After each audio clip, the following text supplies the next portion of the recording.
The war of words is continuing over the Gillard Government's failed Malaysia Solution. Both sides of politics blaming each other for an expected surge in boat numbers. I mean, how crassly political and destructive can you get? As barbs fly in the bitter debate, it's hard to believe both major parties actually agree. Asylum seekers should be processed offshore.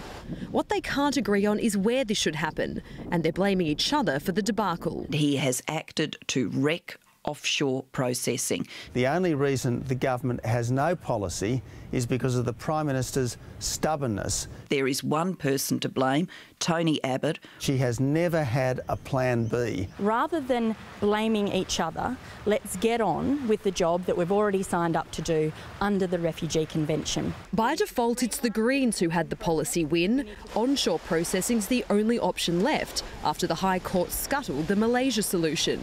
It's welcome news for refugee lawyer David Mann, who took the government to court.